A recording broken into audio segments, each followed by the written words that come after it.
latest Google Hangout, and I'm delighted to say that I've been joined by our recent signing, Jordon Mutch. We'll speak with Jordon in just a second. We've got plenty of questions to be getting through as well. So, firstly, to Andrew from London, thanks for joining us. Derek from Indiana, USA, no less, thanks for joining us. Lovell from Croatia. I'm sure there's going to be a Nico question in there somewhere. Marcus joins us from Melbourne, Australia, and Wally Downs, a very good sports reporter, joins us from West London. So, firstly, Jordan, you've settled in quite well now. You're not one of the new lads, which is always nice as well. Yeah, it's nice to been here quite a while now. Obviously, to get the initiation fund out of the way, that was very good to get that done. But it's really good. I'm settled now, and league opening up, especially Sunday. And you put yourself under immense pressure by singing "R. Kelly, the world's greatest." Yeah, it was hard to pick a song. The words are easy, so R. Kelly was the easiest one that I knew. So yeah, I went for that one and got out of the way. It was embarrassing, but I'm now, so I'll sit back and enjoy the couple of new boys this week. Yeah. Absolutely. Okay. Well, if we start firstly with you, Andrew from London, what's your first question for Jordan, please? Hi, Jordan. Welcome to QPR. Delighted to have you, obviously, as a fan. When you first came, Harry was in charge, and he was suddenly joined by Glenn Hoddle. Just wondering what kind of influence Glenn has had on you and also the rest of the lads in the team. Nice to meet you, Andrew. Yeah, it's massive, Glenn being here. Obviously, when he was a player, he was an awesome player. So to learn off someone with his ability and what he's done in the game is massive. So any information, anything that he can say on the training pitch to the boys, in anything that we're doing is a massive help. And I think it can only help the boys on the training pitch and come Saturday to prepare us for the game the best way we can, really. So it's been great from that point of view. And Andrew, were you pleased to see Glenn brought in? Obviously, we had Steve McLaren previously, Wally Downs as well, and prior to that, Steve Cottrell. Harry always likes to bring a new face in. It seems to work quite effectively. Yeah, well, it worked very well with Steve McLaren, obviously, and it's a great backup. You know, he's ex-England manager, played a decent game as well. So yeah, I was delighted when he came on board. Okay, Derek from Indiana, what's your question, please? Hey, Jordan. Again, thanks so much for doing this. This is great. I was reading earlier about Stephen Calker was reported saying he thinks QPR is better equipped for the Premier League this year than Cardiff was last year. And I was just wondering kind of what your assessment was of that, having a similar experience to him. Yeah, I think when you look at the squad here at QPR, I think he means by that is there's a lot of experience. When we was at Cardiff last year, there was a lot of faces that I've never played in the Premier League, so it was a new to a lot of players. When I walked into this changing room, and you got the faces of Rio Ferdinand, Joey Barton, Wright Phillips, Lord Graham, who's just obviously gone. There's many faces that have been there and done it. So it makes it a lot easier going into the season with that experience that they've got to help us throughout the season in the games, and that can help the younger players that are involved and the players that haven't been there and played at that level, because it's obviously different to the Championship in the level and expectations of it. And I suppose now that you've seen the jump, if you like, having worked with Cardiff in the Championship, one promotion, and then the step up to the Premier League, it is quite a jump.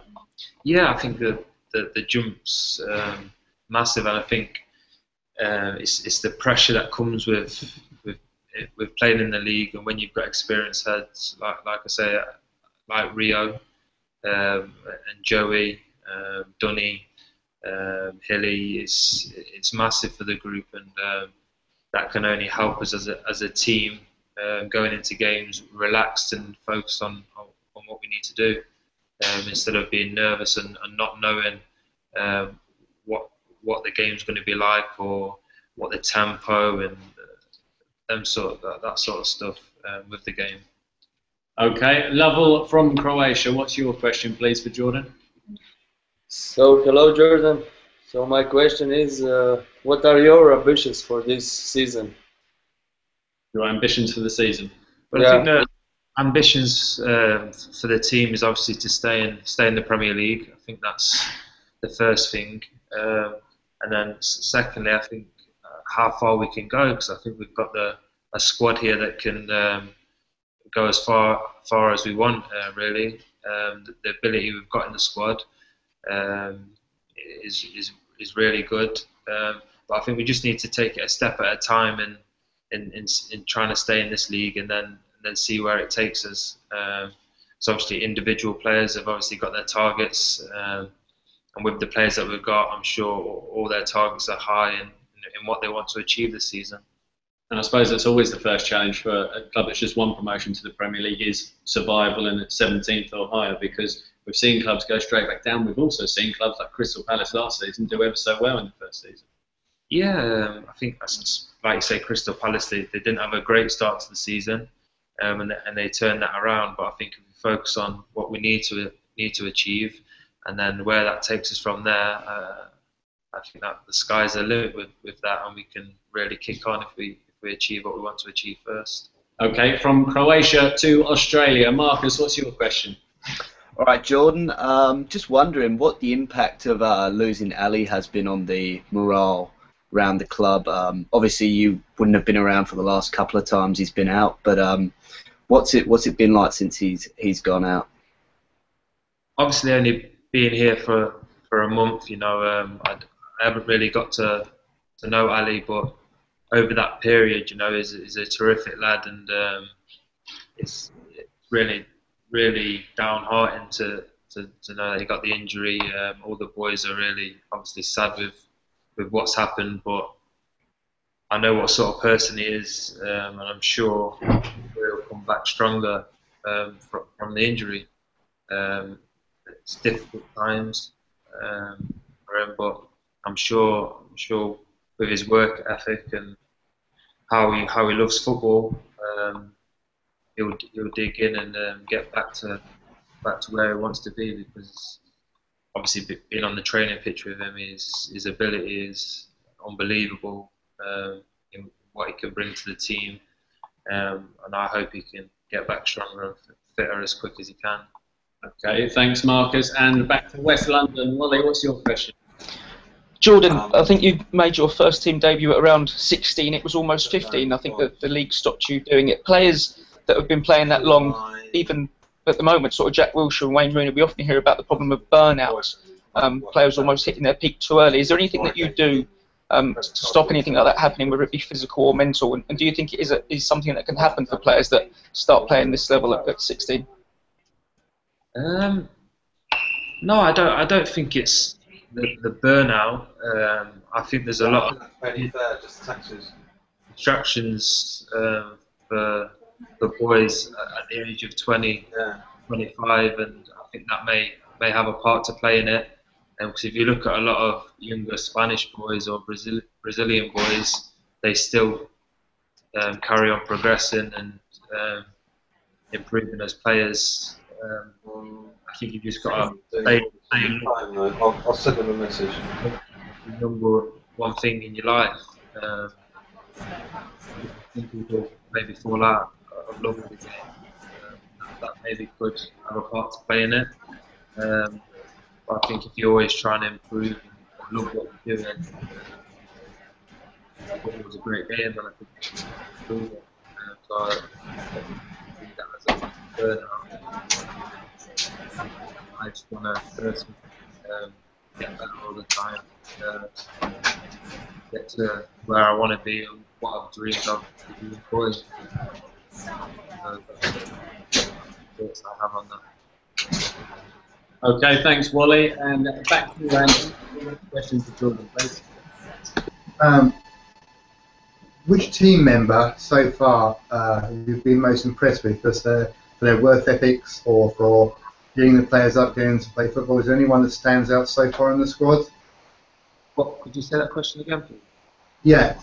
So far, has there been anyone that's impressed you the most, either their work ethic or their camaraderie in the club? Is there someone that stands out that you can really pinpoint to a true leader? Rio stood out for me. First few weeks of being here, his professionalism, how he conducts himself around the place, how he is on the training pitch, just how he does everything around the place is world class. And obviously he's been at the highest level, so he knows what it takes to be world class, and it's not an accident that it just happens for him because it's what he does every day in his life.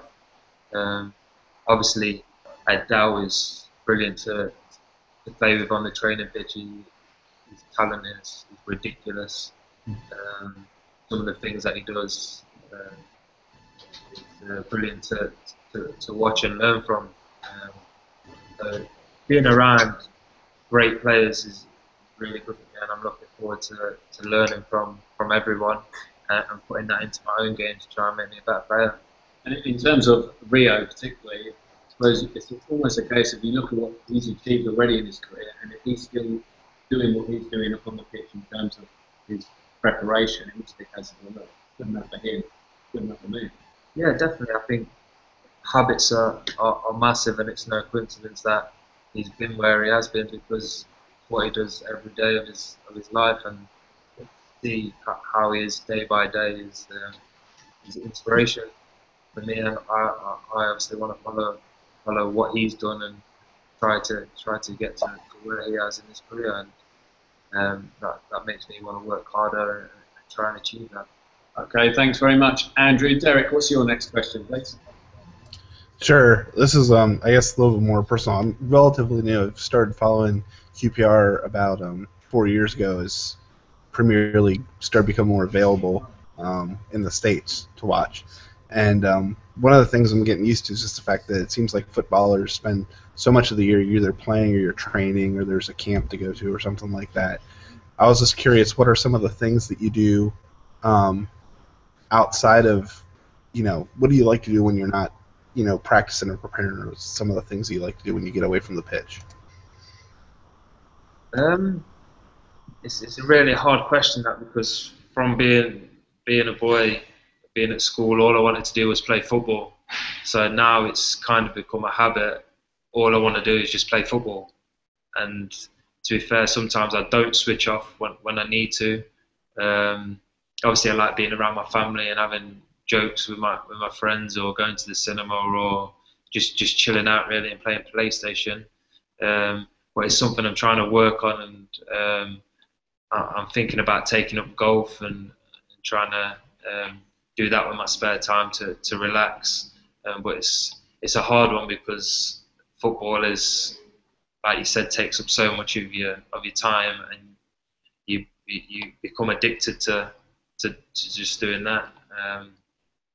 Which is good because I love it. So.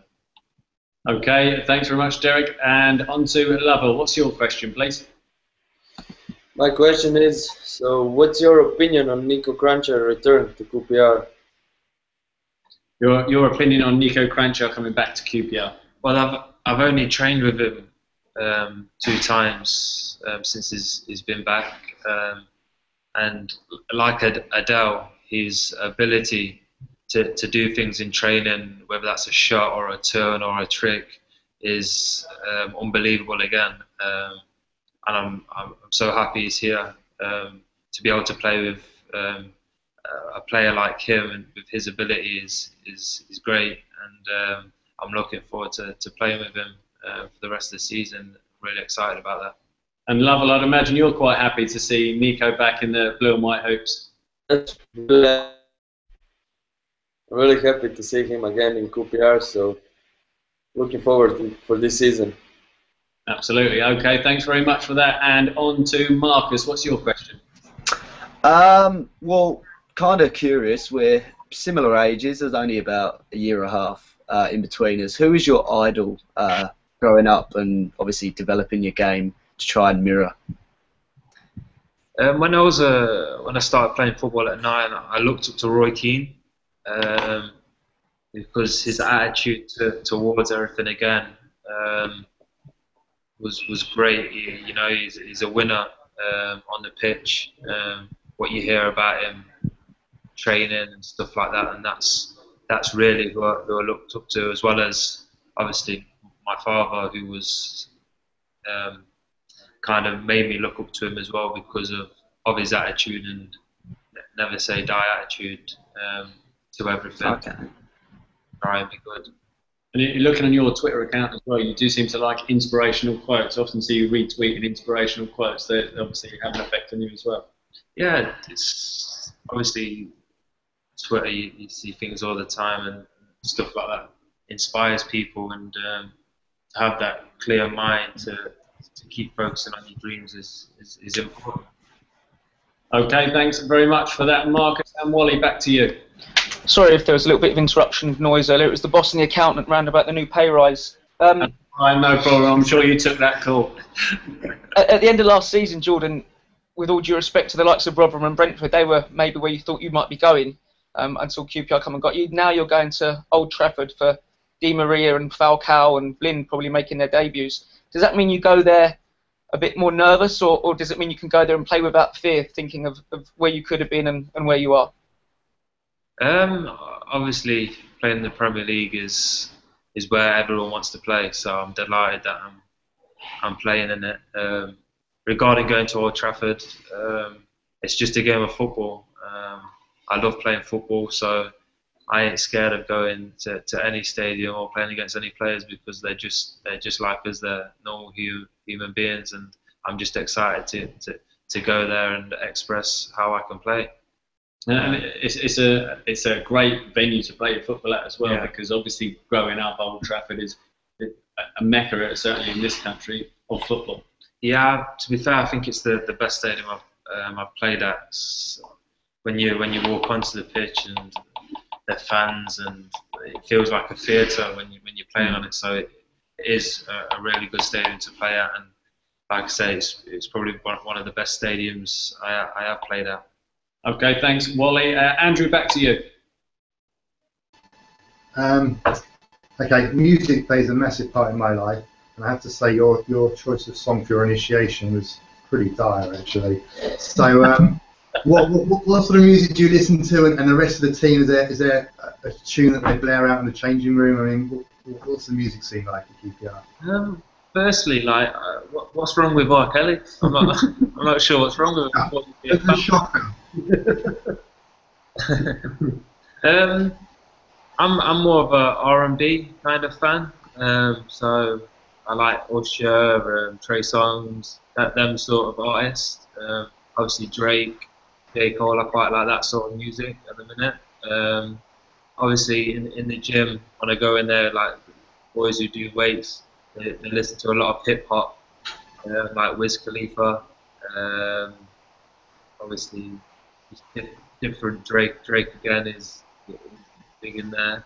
And then you got Joey Barton, who follows everyone with the Smiths. What's that? And then you got Joey Barton bringing everyone down with the Smiths. You know what? I hadn't heard Joey's music, and by the signs of it, I don't want to. Andrew, what song would you like the QPR players to listen to just before they leave the dressing room on Sunday at Old Trafford? Well, now you put me on the spot. Something rocky. I'm into rock music, so anything rocky. White Stripes. And I saw Tony Fernandez the other day tweeting about White Lies doing a concert. I mean, that's my kind of music. So anything a bit more upbeat than the old R&B, I love you stuff. Okay, we'll stick it in the suggestion box on the team coach. Okay, thanks for that, Andrew. Derek, what's your next question, please? Sure. I mean, I know everybody goes into new environments with, certain expectations or preconceptions or whatever. I was just kind of curious, what's been the biggest surprise for you coming in as a new player at QPR? It's always difficult moving club. like I've moved 3 or 4 times now, been on loan 3 times. Moving from Birmingham to Cardiff was difficult. Obviously, the first month's difficult because you're staying in a hotel, you're meeting new players, but all the boys have been really good, you know, and welcoming really well, and I've settled in very well. You know, it took me a couple of weeks to settle, and I'm really enjoying my life in London now. It's a great city. And playing for QPR, it's brilliant, and I'm really excited to be here for 4 years and take this club where it should be, you know, because I think it's going to progress loads over the next few years. And I would imagine as a player, you almost want that stability of being at a club for a sustained period of time, because obviously you've got your life away from football in terms of family, etc. So you want that stability. I can only imagine it would help a player. Yeah, you know, coming to QPR, it's great that the owners, Tony Fernandez is the chairman, is great what he's putting into the club and how he's backing it. And we've got a great gaffer here that can take the club forward as well. So, you know, I'm delighted and excited for the coming season and the season after. I think we can really take massive strides in progressing. So it's exciting times. And all the boys are looking forward to it, and I think we've got a great squad, so it's really exciting. Okay, thanks, Derek. Lovell, what's your next question? So, simple one. What's your favorite goal in career so far? Favorite goal in your career so far? I scored my first goal against Fulham in the Premier League. It was my first goal in the Premier League, so that was a really good goal for me. It was drawing at the time.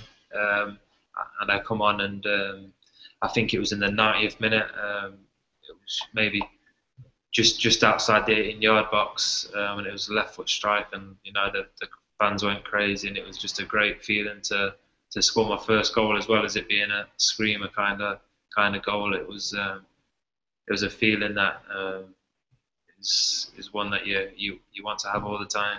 And you didn't go for your goal at Loftus Road for Watford that ended our 19-game unbeaten run as we were marching towards the Championship. Yeah, obviously that was a bit of a fluky cross, but I take it. Yeah, I remember obviously the game in QPR were flying at the time, and obviously it was really good for Watford to go there and get a win. But now I hope many more wins at QPR as a QPR. Excellent. Okay, thanks very much, Lovell. Marcus, what's your next question, please? Well, this may change come the weekend, which is a bit worrying for us. But who's the best player you've played against in your career? Best player I've played against? That's a tough question. Or in your own team as well. Or with.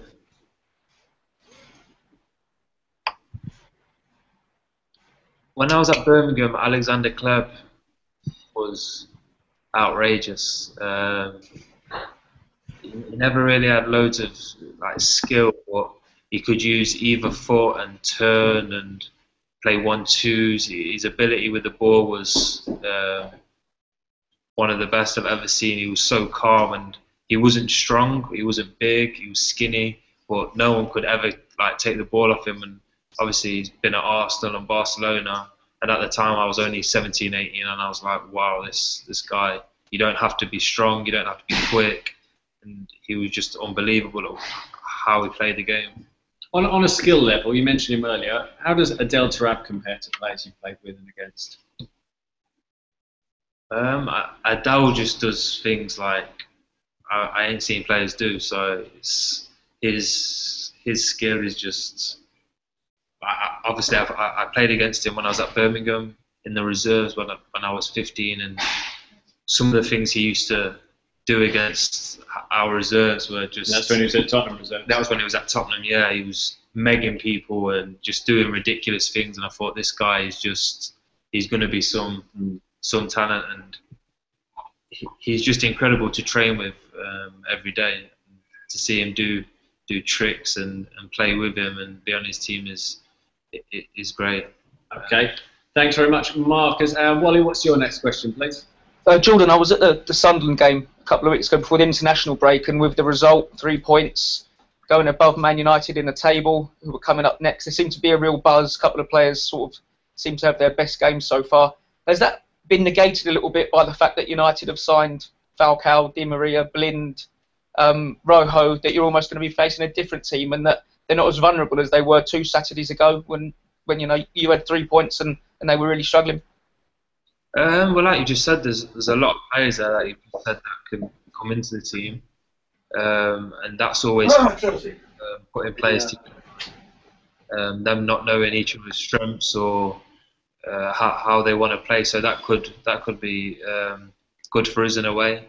I think it's going to be a difficult game going to Old Trafford, whoever they play. But I'm sure after our win against Sunderland, we go there with confidence and we're creating chances. And their defence at the minute is not their strong point. And I think if we can keep creating chances, we'll cause them a problem. So we're looking forward to it, and I think we can get something from the game and be really positive going there. And does it take the pressure off? You mentioned earlier you almost got nothing to lose, but that doesn't mean you go into a game wanting to lose, expecting to lose. But is the pressure off going to Old Trafford? Like I said, we've got a lot of experience in the squad, so no one's going to be turning up there thinking, "Oh, this is Old Trafford. We're playing against these players." We've got good players, and we'll be going there on the front foot and wanting to take 3 points from the game. And I think that's how it will be. We're all looking forward to it, and we want to go there and be in United's faces and make it a difficult day for them. Okay, thanks, Wally. Andrew, what's your next question, please? Do you set yourself any targets for each game or for the season? How do you measure yourself as you play? Yeah, I set targets as from last year. How many goals I scored and assists. I want to better that this year. Obviously, from game to game and training session to training session, I look how I'm doing and what I want to improve on. And that's how I measure myself. Obviously, from Sunderland game, I'll watch the DVD back and see how I can get better and what I need to do to affect the game more in defence or attack, and that's how I'll go with it from there. It's all about improving, and I think I've got to analyse my own game because that's how I'm going to get better. And you've already played in a couple of different roles. There's only 3 games into the Premier League season. You've played just off the strike and you've played more deep in central midfield. Have you got a preference? As long as I'm playing on the pitch, that's all I want to do. And whichever position it is, I want to affect the game. So wherever I'm playing, I've got to figure out a way of trying to affect the game by getting goals or assists or making tackles. That's how I've got to impact the game, and that's what I'll be focusing on Sundays to be making an impact on how I can play against Man United. Okay, and off to Indiana. What's your next question, Derek? Sure, and I think this kind of maybe plays off what you guys were just talking about. There's a lot that was made going into the first couple matches, both with QPR and also with Man U, for that matter, with the 3-5-2, and we went with the 4-3-3. From a player standpoint, how big of a difference does that make for you? Do the different tactical formations have an impact on your effectiveness when you're playing, or is it just a matter of this is how we're lining up and it doesn't make that much of a difference to you either way? Yeah, I don't think it makes a difference either way in what formation you play. Obviously, if you have a bad result, you're always thinking, you're trying to blame something or put your finger on something. Is it the formation? Is it how we've played? Have we been negative or have we been positive? Because you look at the teams who played the 3-5-2 in the World Cup, that was a formation that worked best. So I'm not too sure it's the formations. I just think it's going into it with the mindset. Whichever formation you play, you have to be positive with it, and everyone has to believe in what they're doing. Okay, thank you, Derek. And Lover, what's your next question? So my question is, versus which football club would you like to score in this season, especially? Which Premier League club would you most like to score against this season? Premier League club would I like to score against? Wally Downs is already watching, thinking of a headline here. I can sense it. I can see it in his eyes. Obviously, I'd like to score. Maybe Old Trafford would be a place I'd like to score at. Yeah, I think Old Trafford would be the one. I'm glad to hear that. Okay, Lovell, if you were a Premier League footballer for QPR this season, which club would you most like to score against? Versus Chelsea. Chelsea, yeah, I could see that one coming. Okay, thanks, Lovell. Marcus, what's your next question, please? Oh, surely Chelsea, Jordan, has got to be your aim. But anyway, my question is, there's so many coaches now sort of in football teams that sometimes the manager has a hands-on approach, or they just sit back and let their staff do it. On a day-to-day basis, who's the main coach that takes the training sessions and just works with all the lads when you're there? Is it Harry, or is it Joe Jordan, or Glenn Hoddle, or who is it? Bundy takes a lot of the sessions. He's hands-on a lot. Obviously, when we start doing shape work or any tactical, Bundy oversees it, and then the gaffer will come in and Glenn will have his say, and we work as a team. And, everyone's communicating with each other to try and get the best out of everyone so that we're ready for the game on Sunday. But overall, in the games or possession work, Bundy will oversee it and do a lot of the coaching with passing drills, and then Glenn sometimes will take over and take some of them. It must be great to have a different voice as well, because people often say a different voice apart from fresh ideas. It's just a new voice as well. So to have sometimes Glenn Hoddle, Kevin Bond, sometimes Harry Redknapp, sometimes Joe Jordan shouting across it, that must work quite well. Yeah, it's brilliant. The experience again that Glenn has, the gaffer has, Bondi. It's brilliant to have everyone's advice in tactical shape or in sessions to improve as a player. And it's really good for me personally, because I want to improve, and what information I can get from them to do that is great. Okay, and Wally, what's your next question, please? Jordan, we saw from the England game the other night that Roy's going in a new direction now. There was debuts for sort of Delph and Stones. You've obviously played for a lot of the youth team setups. Is the England hope still there for you, and do you think that playing in the Premier League for a season at least with QPR will help you push on? And with Roy in charge and maybe a new dawn there at the minute, do you think it's a realistic goal for you to set? Yeah, definitely. I think it's realistic. I thought I had a very good season last season for my first full year in the Premier League. It's always in my mind I want to play for England, but I think the thing I have to focus on is playing regularly and well for QPR, and I think if I do that, England will follow eventually. And the main thing I have to focus on is playing well for QPR. Then I think everything else will take care of itself. Okay, I suppose, yeah, having played at under 17, under 19, under 21 level, there's going to be that natural ambition and desire to hopefully go on to senior level. Yeah, definitely. Obviously with the standard of players, with Gerrard and Lampard retiring now, it leaves the door open for new players to take it by the scruff of the neck. And I'm trying to work hard to firstly play for QPR and play well for QPR and see where it takes me from there. Okay, and last set of questions. Firstly, back to you, Andrew. Apart from Loftus Road, which we all know has an unbelievable atmosphere, which I guarantee you're going to approve of, how important is that atmosphere at Loftus Road for you as players, and what's the best ground that you've ever played at? And you can't say Loftus Road, obviously. Well, saying that, when we played when I was at Watford at Loftus Road, I thought it was an intimidating atmosphere to play as an away team. The atmosphere that night was incredible. Yeah, you killed it by being 3-0 up by half time.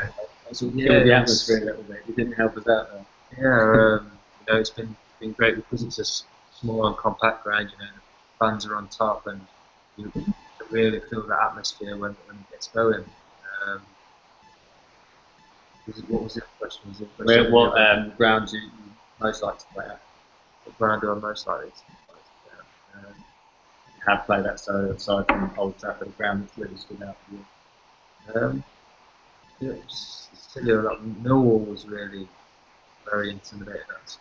Obviously, it's not a very full ground, but what the people are like there, it's really intimidating. Like, strange place to play at. But that's Millwall. Okay, thanks very much, Andrew. And Derek, what's your next question, please? Sure, just a light one to go out on. Kind of what's your favorite place you've gone on holiday? Do you have a particular place you like best, and why do you enjoy it? The last few years I've been going to Dubai. I really enjoy it there because it's guaranteed sun, even though the sun's a bit too strong for me because of my pale skin. But you know, I kind of like it because I know I'm going to get some sun. But last year I went to LA as well, and I really fell in love with the place, you know, and I'll be definitely going back there again next summer because I thought it was unbelievable place to go and visit, you know, the beaches and stuff like The that. 2020, the Dubai trips aren't prep for 2022, are they? Not too For the World Cup. Yeah, that will be a little bit warm in 2022, certainly. Yeah. Okay, thanks very much, Derek. Lovell, what's your final question for Jordan, please? Between Jordan, you have to visit Croatia, especially down Split. You have to see that. So my question is, in what other sport are you good? What other sports are you good at? I used to play tennis. Tennis? Yeah, before I started football, and I was quite big on tennis, to be fair. It was either between tennis and football, and I went the football route. But I really like watching tennis and playing tennis with my friends. So I think I would like to play tennis if I didn't do football. And is that something now that you obviously taken up a professional career in football? Have you had to stop playing tennis altogether because of the risk of injury, or are you still able to play in close season? I still go and play sometimes in the week. You just have a knockabout with my friends, just have a bit of fun.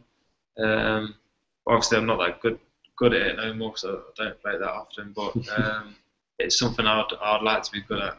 When you watch players like Federer and that, they're just a joke what they can do. Okay, thanks very much, Lovell.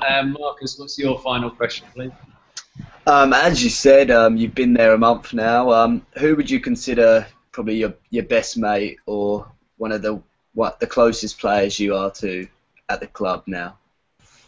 Obviously, I'm good friends with Qpr'S. Leroy Ferrer I got on really well with. He's a good lad. Everyone's really close to each other. Like in the mornings, we'll do a gym session together with a few of the boys. You know, we'll go in there and do it together and try and get bigger. You're doing a bit of work with Ned Manure at the moment, aren't you? I heard you complaining to him about the pain you were in the following day. Yeah, Big lad. Yeah, we've obviously. I don't know why he's in the gym because he's an absolute unit. But you know, I go in there with Chief. Sean Wright Phillips is trying to bulk up a little bit. So Junior, yeah, it's good. All the lads are top boys, and it's been really easy to settle with them because it's been really nice. Okay, thanks very much, Marcus. And a final question of the Google Hangout. Wally, what's your final question, please? More or less goes on to the previous one. We all assumed that you and Stephen Cole could be really close, having obviously played together, but also suffered relegation, which can often bind people together. But since you've come down, have you found that he's ditched you to hang around with Rio, his centre-back partner, a bit more? Yeah, to be fair, I always see him following with Rio around. I have to tell him, you know, to leave him alone sometimes. No, but obviously for Qpr'S, it's massive having Rio around to learn off him and get advice, especially playing alongside him. It's great for everyone. his knowledge in that. But Cox is a top lad, and he's helped me settle as well, obviously. So yeah, it's been a good first month or so, and it's exciting. I'm excited for the rest of the season. Great stuff. Listen, thanks for joining us, guys. What we'll be doing, we'll be choosing one off camera. We've got a Jordon Mutch shirt here, and Jordan's going to go through the questions now afterwards and pick a winner, and whoever's asked the question of the Google Hangout will be getting that shirt signed and sent out to you. So we'll be in touch with the lucky recipient of that fairly shortly. Firstly, a huge thanks to Jordan for joining us. Much appreciated, Jordan.